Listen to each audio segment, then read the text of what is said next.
Panther fans. I'm here in the athletic training room today with two of our newest members of the Panther family, Stephanie and Sandra, our head athletic trainers. Hey guys. Hey.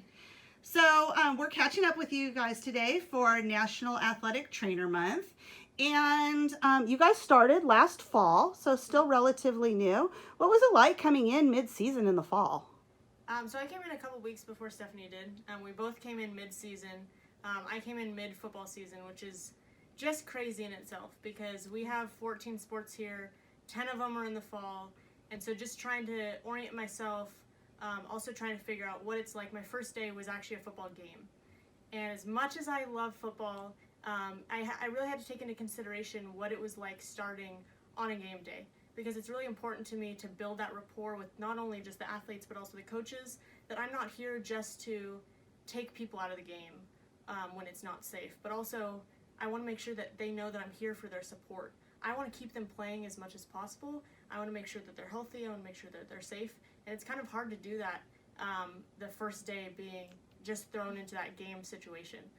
So that was something that I had to take into consideration, and then also moving in what policies are here, what kind of emergency action plans do we have, just a lot of different things that when you move from setting to setting, what do you need to take into consideration when also two new athletic trainers are starting at this institution. Yes, I squeaked by, and I got here after football season, actually. So I didn't have the craziness that Sandra had too much, but basketball was rolling, soccer was in playoffs, so just trying to catch up and kind of get to know everyone, which everyone here has been pretty great and welcoming and has helped us out. And I think our biggest kind of struggle was just figuring everything out, because it's a new school and we both didn't know where everything was or who anyone was. So, but I think we've managed pretty well and we're doing pretty great. And everyone here on campus has been super helpful. It's been wonderful. We work pretty well together, which is pretty awesome. That was another thing coming in, like who's going to be my coworker, who's going to, co-head, who is going to help us run this whole department. Yeah, am I gonna like this person? You know. You guys had some pretty unique challenges coming in too, since we were just coming off of lockdown, and the protocols that the college and your profession had put in place for keeping our student athletes and our coaches and our support staff safe and healthy during the COVID times. How was that to work with? Difficult.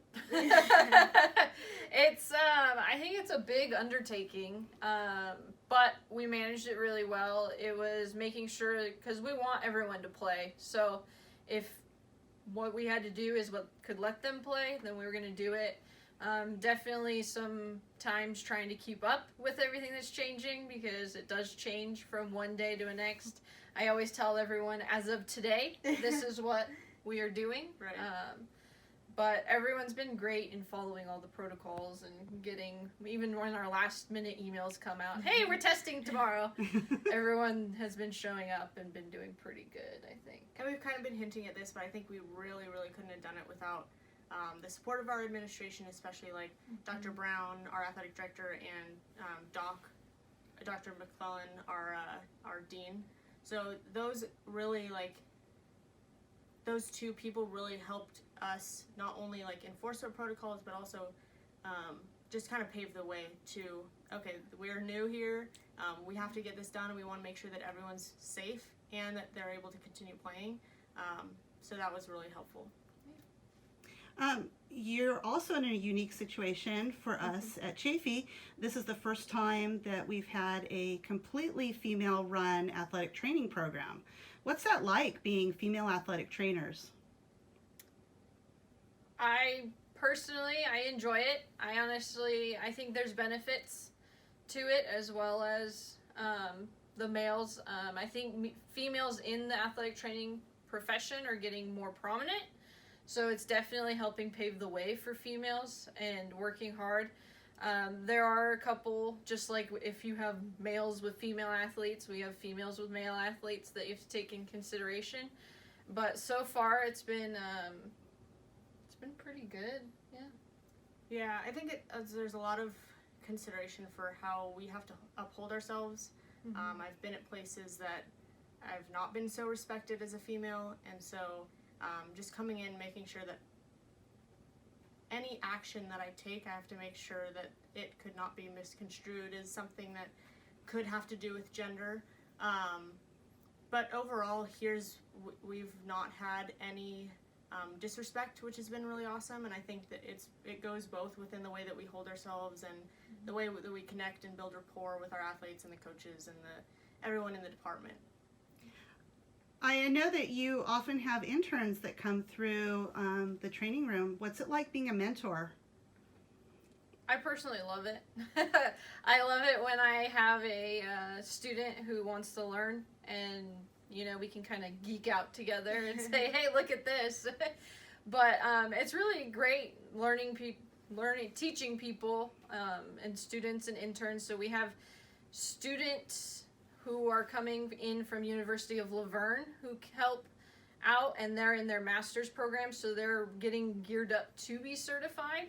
And then we also have students from Chaffey College who are volunteering and helping out, and those students are getting to know athletic training, or they want to get into athletic training, and one of the prerequisites to get into the master's program is hours, so they get that here and start to learn stuff. And I think it's nice because I can kind of teach them things that maybe I didn't learn in my schooling, that I'm like, no, you need to know this. And this is how you should, this will help in the long run, definitely. And I think it goes both ways too, like being a mentor, but also knowing that I can learn stuff from our students. So like Stephanie was saying, we have different levels. So we do have the Chaffey College students who come in and volunteer with us, and then we also have master's students who come in and they're going to get certified. So those students from Laverne, they're coming in and they're learning things that maybe we didn't learn in our program, because we are constantly developing as a profession and learning more and more and increasing our scope of practice. So there's some stuff that they get to learn and teach us that we get to learn from them. So what brought you to athletic training? So, yeah, I can go. I honestly, I found the profession right when it became time to apply to college. When I was going through the program, it was an undergrad program. It hadn't moved to a master's yet. But what fascinated me is I've played soccer my whole life, so I have that sport background, and also the body just kind of fascinates me. It's kind of like a puzzle. I like puzzles and figuring out what's wrong. And that's definitely, I know I didn't want to be a doctor. So this was a way to kind of combine both the love of sports and the love of like the body and science together. And it's been pretty great so far. I feel like most athletic trainers, when you ask that, they say, oh, I got injured and I was treated by an athletic trainer. But I think it's kind of funny that neither of us went that route. I actually didn't know what athletic training was until college. So I got a job with our football team, helping out with the water and equipment, and I was working under our head athletic trainer. And at the time, I didn't really know what she did. Someone went down, she went out and immediately assessed them, like got them off the field. And I kind of looked and I was like, what is that? Like, what? I want to do that. Also, I was like really jealous because I grew up as a dancer and a gymnast, and we didn't have any access to that. If we got hurt, we would have to go through the standard route, go to the doctor, and they say, you're really flexible, you're fine, just rest. And I didn't like that answer. So I wanted to make that better for the future athletes that I worked with. And then I just I switched my major, and here we are. How do you support student success and health and well-being? In a lot of different ways. Especially with well-being now, I think that we have a different definition of that word, especially with COVID. We want to make sure that, we deal with a lot of musculoskeletal, so ankle sprains, knees, shoulders, all parts of the body, but we also go beyond that.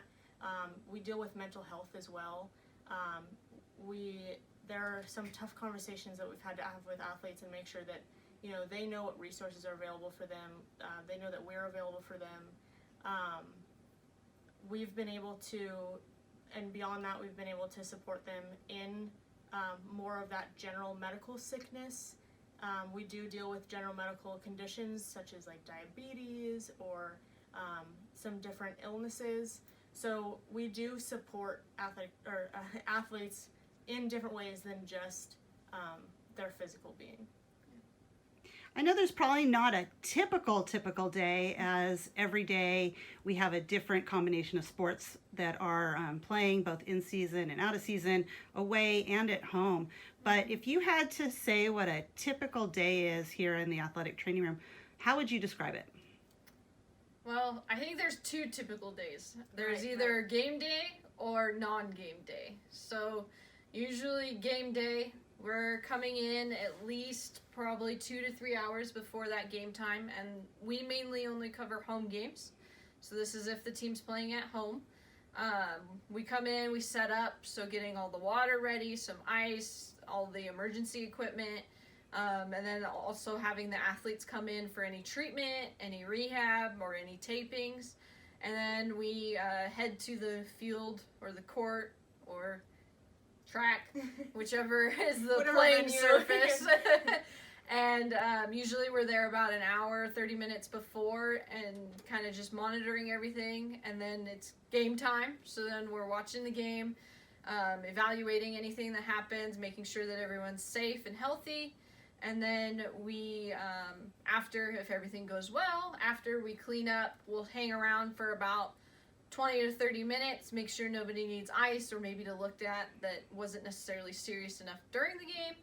And then after that, we pretty much pack up and head home and probably grab some food because usually we're pretty hungry after that. But, Right. And then a normal practice day would be...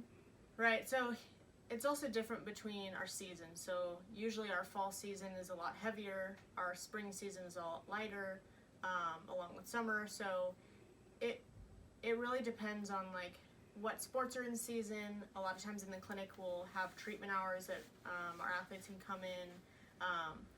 They can either come in for an existing injury, they can come in for a new injury evaluation. So we do both those. We do treatments, we do rehab, we do therapeutic intervention. Also on our downtime, we will sit at the computer and do some administrative work, whether that's answering emails, figuring out protocols, policies, procedures. We just revamped our emergency action plan, so we were working on that for a little bit. We're working on our mental health policy. So kind of stuff that's in between. Fill the gaps. Right. When there's no athletes in, we try and work on all admin stuff, and then when the athletes are here, we try to give our full attention to them. What do you see for the future for the Chaffey College athletic training program?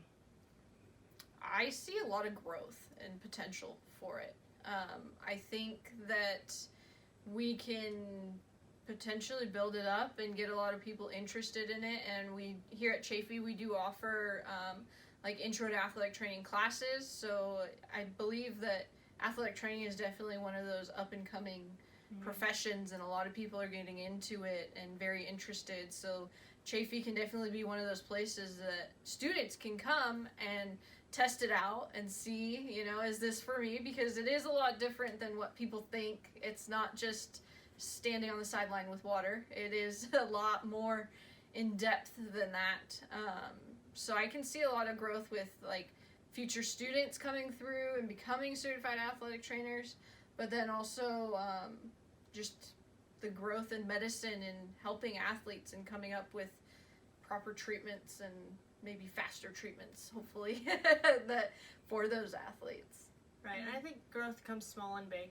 So with the support that we've had, that we kind of hinted at with our administration, I think that there's a lot that we can move forward with. But also on a smaller scale, like we've been working to reorganize the athletic training room. We want to make it a safe space for our athletes. We want to make sure that you know, the tools that we are using here are available for everyone. We want to make it a space for equality and a space that really anyone feels like they're able to come in here and get the help that they need. Yeah. Usually athletes don't want to come in here. Right. So we definitely try to strive for that comfort to that, hey, it's okay to get help every once in a while. Well, thanks for joining me today. It's been great learning about our athletic training program and catching up with you guys.